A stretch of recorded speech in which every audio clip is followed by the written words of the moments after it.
On a summer afternoon in 1943, a 55-year-old officer was sitting down to lunch aboard the safest battleship in Japan. His name was Teruhiko Miyoshi. He had a wife at home and a habit of writing to her whenever he could.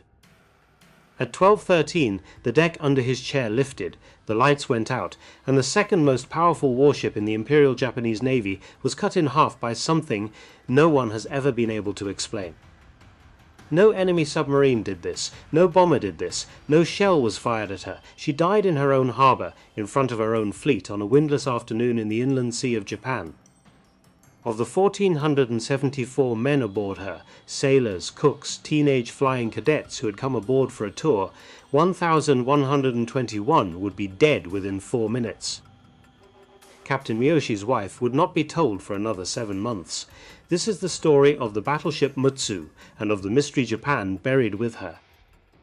A mystery still lying, right now, 40 meters under Hiroshima Bay. To understand what happened at Hashirojima, you have to go back to 1920.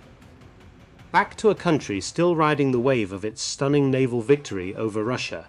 Back to a shipyard in Yokosuka, where a battleship was slowly rising from the slipway. She was called Mutsu, after an ancient province in the far north, a region soaked in old samurai history. She was a Nagato-class dreadnought. 215 meters long, nearly 40,000 tons standard displacement, 8 16-inch guns arranged in 4 twin turrets, each shell weighing over a ton, each capable of striking a target more than 40 kilometers away. At the time of her launch, only 7 battleships in the entire world carried guns that heavy. The Washington Naval Treaty would call them the Big Seven. Mutsu was the youngest of the 7, and to the Japanese public she was more than a warship. She was theirs. The construction of Mutsu had been partly financed by a national campaign, not because the treasury was empty, but because the government wanted the people to feel that this ship belonged to them. Workers gave portions of their wages, merchants gave from their shops, and schoolchildren all across Japan dropped coins into collection boxes. Small hands, small copper coins, given to build a fortress of steel that would carry their names across the ocean. The ship they helped pay for would still be alive 23 years later, and on the day she died, those children would be adults. Some of them would be sailors aboard her. For most of her career, Mutsu was quiet. She carried supplies to the survivors of the Great Kanto earthquake in 1923. She was modernized in the mid-30s, given a pagoda-style superstructure, upgraded engines, thicker armor plate. She sailed with the fleet. She trained, she waited, and when the war finally came, in December of 1941, Mutsu did almost nothing. She was assigned to the main body during the Battle of Midway in June of 1942. She saw no combat. She was assigned to the support force during the Battle of the Eastern Solomons that August. She fired 4 shells at an American reconnaissance aircraft. 4 shells. That was it. The only time in the entire Pacific War that her main gun spoke in anger. 4 shells from 8 16-inch cannons that had been built to break enemy battleships in half. She was a masterpiece of naval engineering. And the war had no use for her.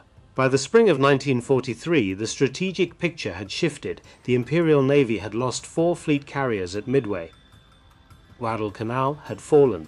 American submarines were hunting Japanese tankers across the Pacific, and the fuel that fed the fleet was starting to run out. Battleships drink oil the way marching armies drink water. Mutsu, at full speed, consumed hundreds of tons of fuel oil per day. There was no longer enough for her to move, so she stayed. Anchored at Hashirojima, a fleet anchorage tucked into the sheltered waters of Hiroshima Bay, ringed by low green hills. From the deck of Mutsu, on a clear day you could see the coast of Honshu. You could see fishing boats. You could see farmhouses. You could smell the pine forests. It was one of the most peaceful places in the war. Around her, in neat lines across the anchorage, floated her sisters, the battleship Nagato, her elder sister, the battleship Fuso, older still, the light cruiser Tatsuta, the heavy cruiser Mogami, patched together after the disaster at Midway, destroyers, auxiliaries, a fleet that had once terrified the Pacific, now sitting in the water like a row of iron widows waiting for news that never came. The men aboard called it, quietly, the fleet in a pond. The captain of Mutsu was a 55-year-old officer named Teruhiko Miyoshi. He was not a famous man. His name does not appear in the great battle narratives of the Pacific War. He was a professional, meticulous. According to the memories of the few who survived him, he was a strict disciplinarian who took the paperwork of his command seriously, who inspected uniforms and hatch fittings with equal attention, who did not tolerate sloppy watchkeeping. He was married. His wife lived in Japan. He wrote to her when he could. His executive officer was Captain Koro Uno, 50 years old, a career officer who had previously served as executive officer aboard the battleship Kirishima. Kirishima had been sunk in the terrible night gun battle off Guadalcanal in November 1942, but Uno had transferred off before her final voyage. He had left one doomed ship before her last battle. He would not leave the second. These are the two names that history has kept. There are 1,121 names most of the world has never learned. Among those unrecorded names, in the second week of May 1943, was a young petty officer assigned to turret number 3. We do not know his name. The Imperial Japanese Navy never released it, and no scholar has ever been able to identify him with certainty.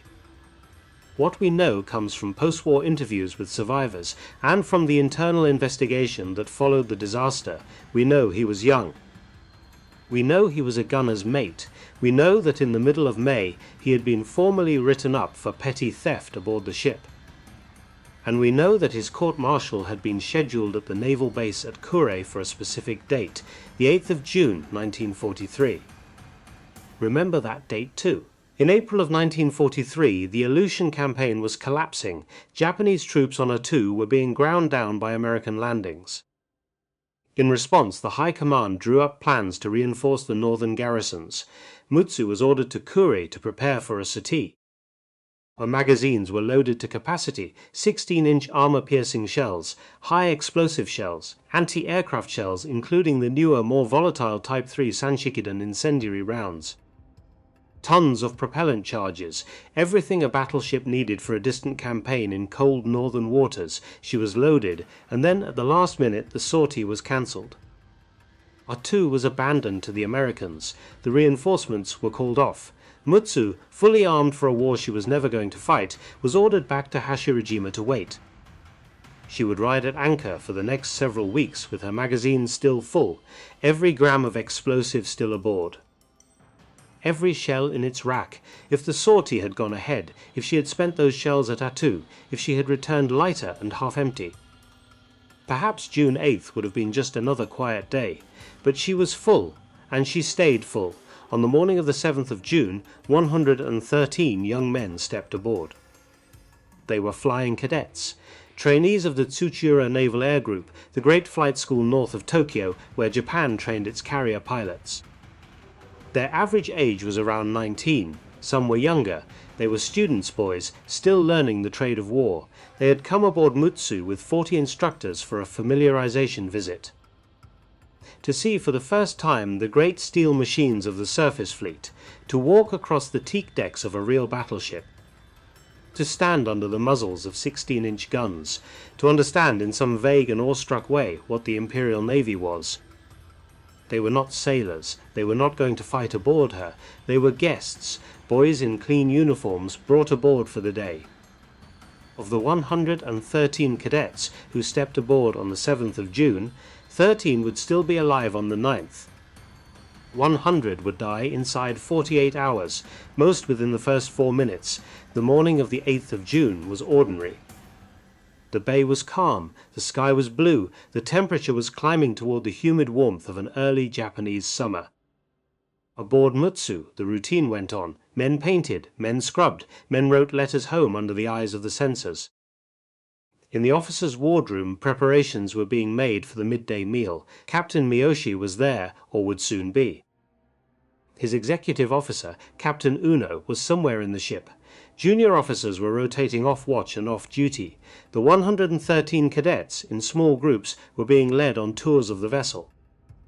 They climbed to the pagoda mast. They admired the huge open bridges. They saw the anti-aircraft gun positions. They descended into the working spaces. And that morning one of the groups was taken to see turret number 3. Turret 3 was one of the 2 aft turrets. two enormous 16-inch guns rising out of a rotating steel barbette, sitting directly above a magazine complex that held hundreds of shells and tons of propellant. Below the turret, deeper in the ship, was the crew berthing space assigned to the turret's gun crew. The crew of Turret 3 lived, worked, and slept directly above enough explosive to level a small city. Somewhere in that assembly, on that morning, a young petty officer was going about his duties. He was scheduled to appear before a naval court at Kuri that same day, on charges of petty theft. Whether he had already been ordered ashore, or was still aboard when the morning began, the record does not say clearly. What was going through his mind that morning, no one will ever know. At about 11:30, watches began to change. The forenoon watch stood down. The afternoon watch stepped forward. In the galley, cooks brought the rice pots off the fires. In the wardroom, plates began to appear. In the aft magazines, the shells sat in their racks in absolute stillness. At 12 o'clock, ships across the anchorage rang 8 bells for noon. The sound drifted across the water, over Mutsu, over Nagato, over Fuso, and out to the destroyers on the perimeter. At 12:12, everything aboard Mutsu was as it should have been, 1,474 men, full magazines, clean decks. A calm sea. At 12:13 that would end, the battleship that a nation of children had helped to pay for. The battleship that had fired only 4 shells in the entire Pacific War. The battleship whose captain wrote careful letters home to his wife. The battleship carrying 113 boys who had come aboard for a tour. At 12:13, all of it would be pulled beneath the surface of Hiroshima Bay, together in a single minute of fire. And the question of why, the question of who, the question of what really happened inside turret number 3, that question would outlive them all. 12:13 in the afternoon.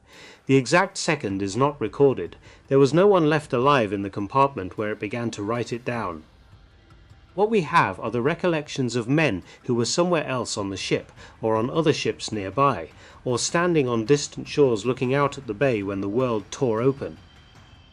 They all remember the same thing, a sound they had never heard before, a sound that came up through the soles of their boots before it reached their ears. Deep in the after part of Mutsu, below turret number 3, the magazine went. An old sailor from the battleship Fuso, moored a few hundred meters away, was standing at the rail smoking a cigarette. He would tell the story until the day he died. He said the water between the two ships lifted, like something underneath the sea she had inhaled. Then a white light came out of Mutsu's stern. Not fire, light. A hard, silent flash that turned the paint on Fuso's own hull the color of bone. Then the sound arrived. It rolled across the anchorage in a single wave. It shattered wardroom glass on the flagship. It knocked men flat on the decks of destroyers a kilometer away. On the shore of the bay, fishermen mending nets in a village saw their windows blow inward as if a typhoon had passed through their front rooms. Roof tiles slid off houses and shattered in the dirt. Then the black smoke came up out of Mutsu, and it kept coming, higher and higher, until it stood over Hiroshima Bay like a mountain that had grown in a single minute. The men on the other ships did not understand what they were seeing, because what they were seeing was impossible. Inside Mutsu, in the fraction of a second that the magazine took to detonate, the aft third of the ship simply stopped existing as a coherent thing.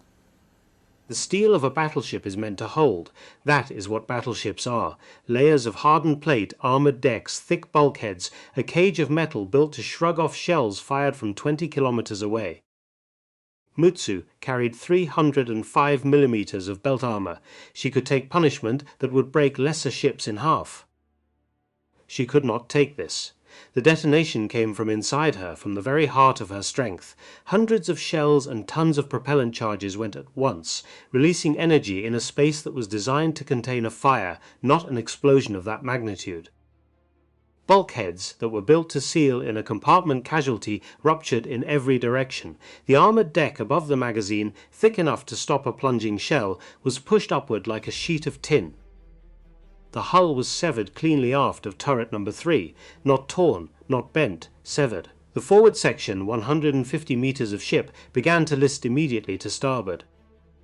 The stern section, 45 meters of ship, was thrown upward and slightly free, and then it settled back into the water and stood on its ruined end, pointing at the sky. In 4 minutes, the forward section would be gone. In 14 hours, so would the stern. The men in the aft crew berthing space directly below turret 3 did not know they were dying. They were not given the time. Their compartment was inside the fireball. It was not that they burned or drowned. They ceased. Later, when divers reached that space, they would find what remained of the gun crew of turret 3 lying in the twisted metal. Almost all of them, but that comes later. In the wardroom, one deck above the waterline in the forward part of the ship, the officers were at their meal. Captain Teruhiko Miyoshi was there, so was Captain Koro Uno. The junior officers were seated according to seniority, white tablecloths. The clink of chopsticks and the low murmur of professional men taking a meal. The blast wave reached them through the steel. The wardroom did not disintegrate the way the aft compartments did. It buckled, the deck lifted, the lamp swung wildly and then went out. Men were thrown against bulkheads. Some were killed instantly by the concussion. Others were stunned and alive, blinking in the sudden darkness, aware only that something enormous had just happened, and that the ship was already leaning under them. Miyoshi, Uno, the men who ran the ship, none of them made it off. Whether they died in the wardroom, or whether they lived long enough to try to reach the bridge, or the flooded passageways, we do not know. We know that when Captain Miyoshi's body was recovered by divers 9 days later, on the 17th of June, he was still inside the ship. He had not escaped. His wife, back in Japan, was still writing to him. On the decks of Mutsu, in the open air, men had a fraction of a moment. Sailors who had been painting, or walking, or standing watch, were flung sideways. Some went into the bay, some slid down the rapidly canting deck and vanished into the smoke. Some of the flying cadets, the boys from Tsuchiura, had been standing in the open when it happened. A few of them, a very few, were thrown clear of the ship entirely. Most were not. The cadets who had been on the tour of Turret 3 were gone. They had been standing inside or beside the very structure that had just erupted. There is no record of any of them being seen again, not on deck, not in the water, not by the rescue boats. They had been 19 years old that morning. Below decks, in the forward section of the ship that was now listing further and further to starboard, the survivors were in a metal maze that was tilting under their feet. The lighting was gone. Emergency lamps flickered in some passageways. In others there was only complete darkness, filled with the sound of rushing water, the groaning of steel that was being asked to hold shapes it was never designed to hold, and the voices of men calling out to each other. Hatches that had opened easily an hour before were now above their heads. Ladders had become horizontal. Passageways had become chutes. A sailor trying to escape from an engineering space had to climb what had been a wall, in the dark, in oil-slick water that was rising past his knees, then his waist, then his chest. Some made it. Most did not. Steel doors jammed as the frames around them warped. Men on the wrong side of those doors pounded on them until they could pound no longer.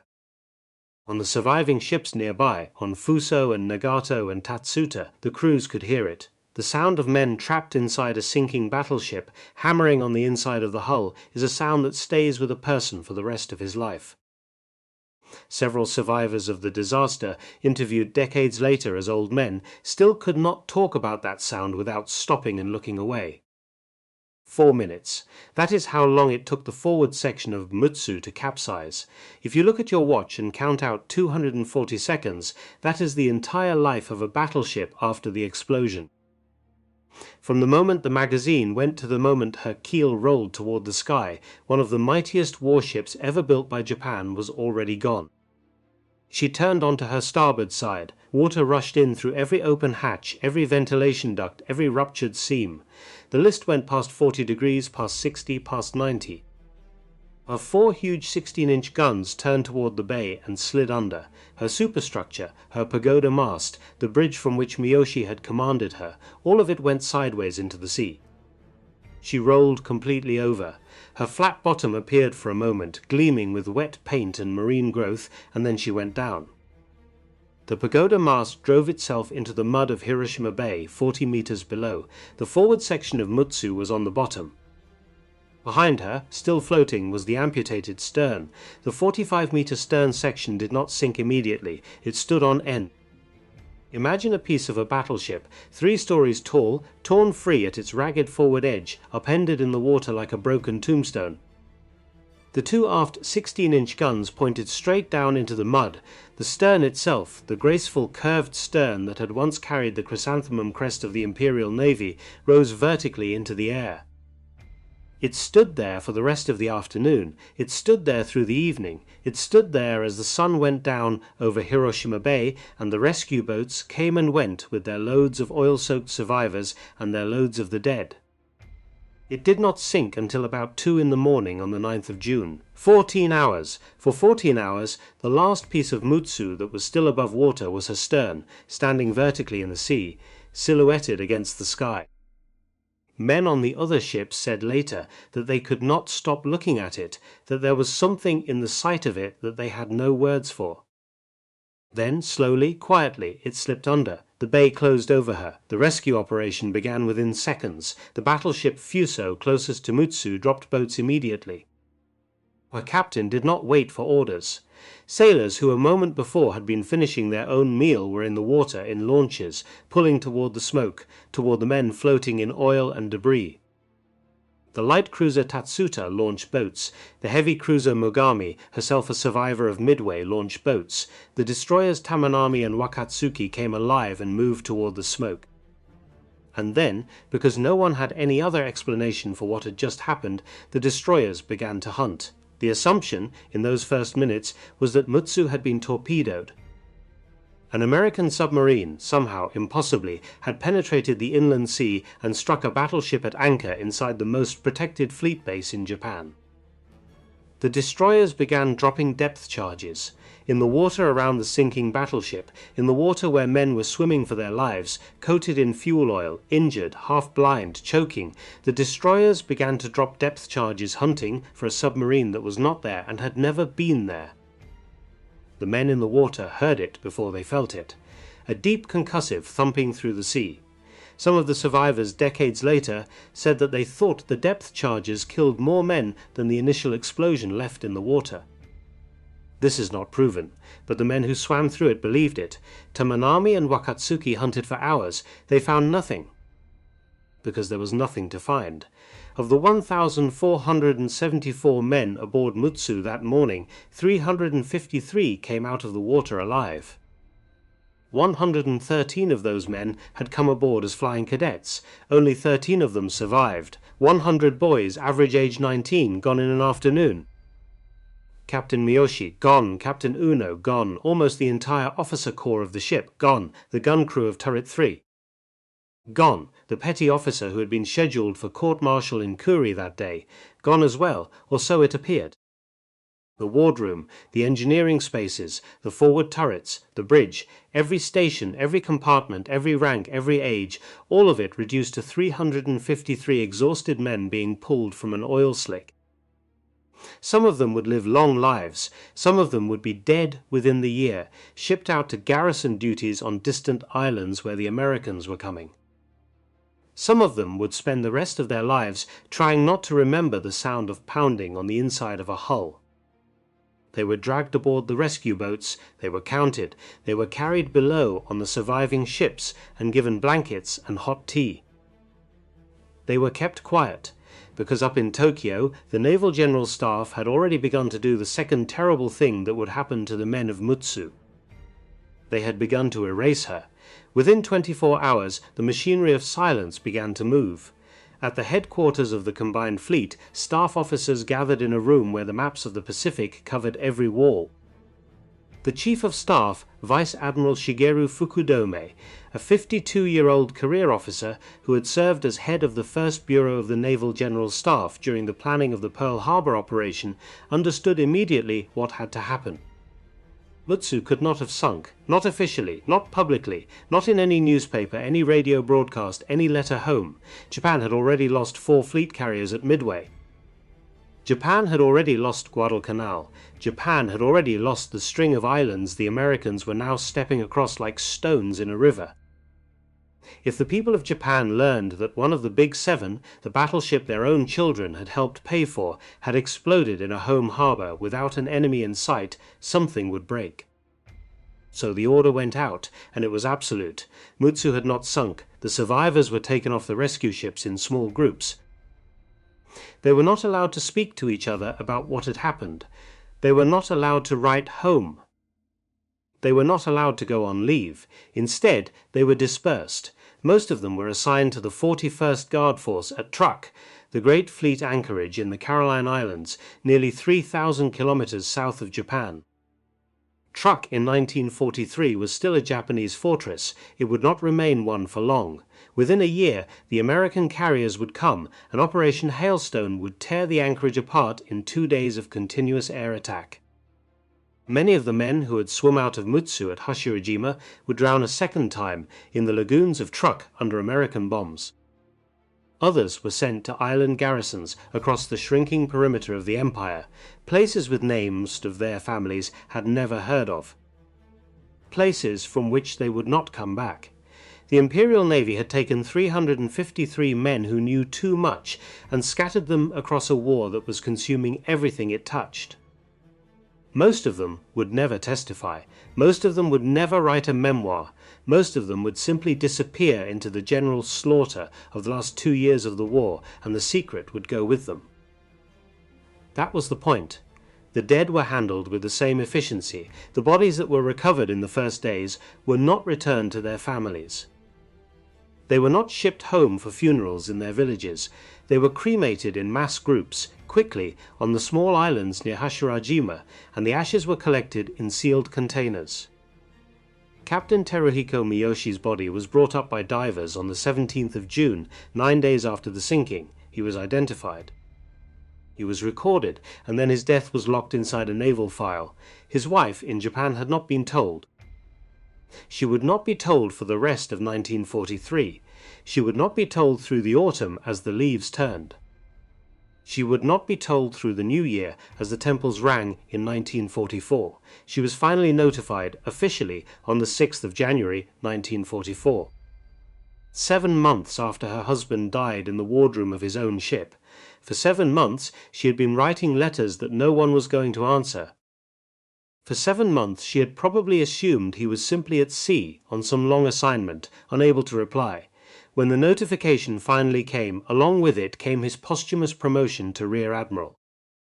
This was standard practice in the Imperial Navy, a promotion offered to the family instead of a body, a rank offered instead of a truth. She was one of more than 1,000 Japanese women who received such a notification, delayed, edited, sanitized, wives, mothers, sisters. In villages all across Japan, the wives of Mutsu's crew waited through the summer of 43 and the autumn and the winter, and only slowly did they begin to understand that something had happened that they were not permitted to know. At the naval base at Kuri, in a workshop at the Kamegakubi Proving Ground, the investigation began. The Imperial Navy needed to know what had killed Mutsu. Not for the public, for themselves, because if it could happen to Mutsu, it could happen to Nagato, it could happen to Yamato. It could happen to any battleship in the fleet that carried the same ammunition in the same magazines. The first suspect was the Type 3 Sanshikidan.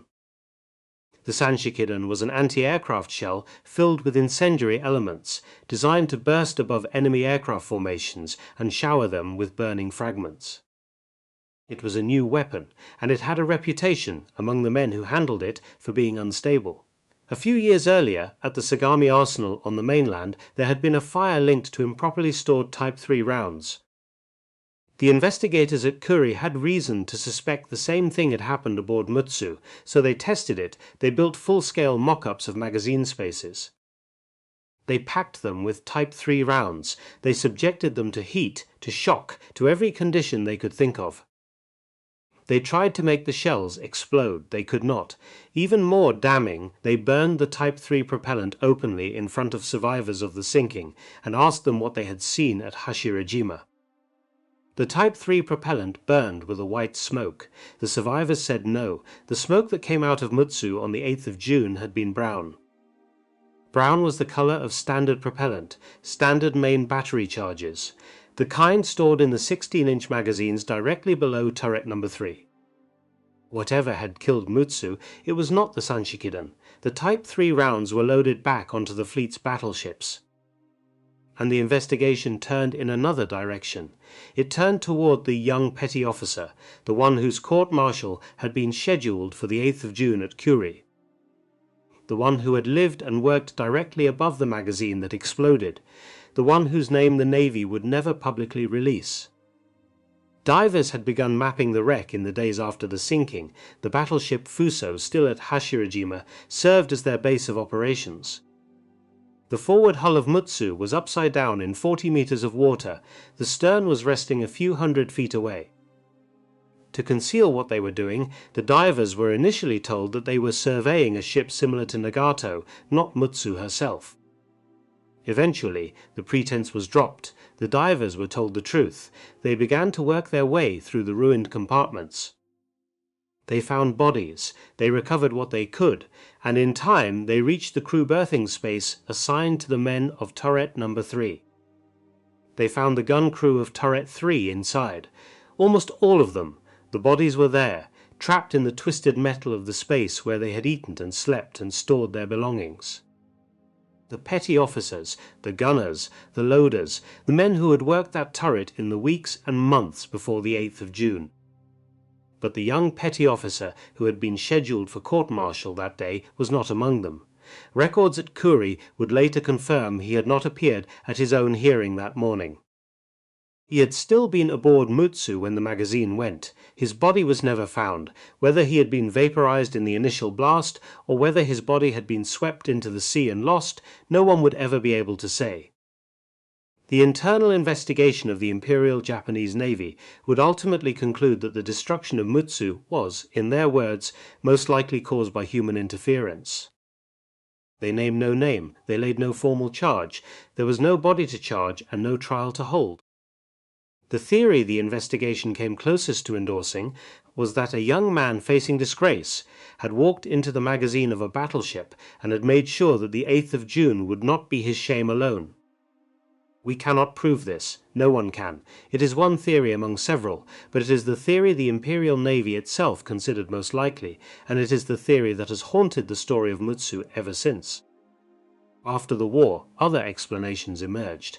They came from men who had time, at last, to think. Fukui Shizuo, one of the most respected Japanese naval architects of the 20th century, put forward a different idea.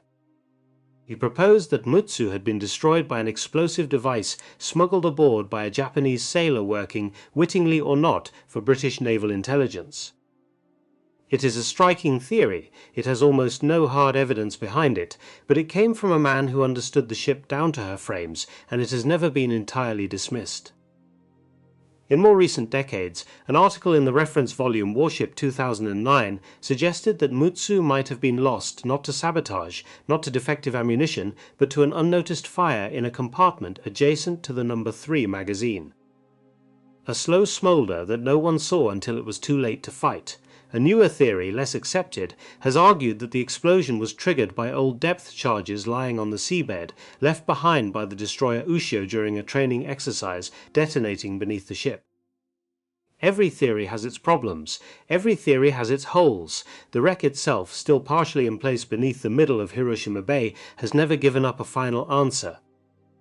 Between 1970 and 1978, parts of the ship were raised, sections of armor plate, portions of gun barrels. Personal effects that had once belonged to men whose families had long ago been told the wrong things at the wrong times. Some of these pieces are on display today in Japanese museums. A visitor can stand a few feet from steel that was inside Mutsu on the 8th of June 1943. Steel that was there when the magazine went. The steel does not speak either. If you go to Hashirajima now, you can look out over a quiet piece of water in the inland sea.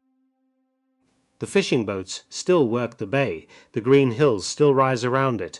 On a clear day, the light on the water looks almost exactly as it must have looked at 12:12 in the afternoon on the 8th of June 1943, in the last minute before the world tore open.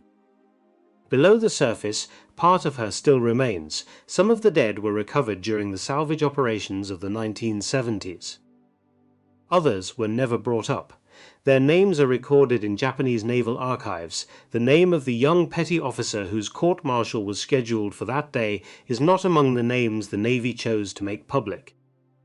The Imperial Japanese Navy died in the summer of 1945. The empire it served died with it. Vice Admiral Fukudome, the man who signed the Order of Silence, survived the war and lived until 1971. Captain Miyoshi's wife lived out her days with a folded flag and a piece of paper that had come 7 months too late. The 13 surviving cadets from Tsuchiura, the boys who had come aboard for a tour, grew into old men. Some of them, decades later, agreed to be interviewed. Most of them did not. The war took many things from Japan. It took cities. It took a generation of young men. It took, in the end, the empire itself. But the thing it took at Hashirajima on the 8th of June, 1943, at 12:13 in the afternoon was different.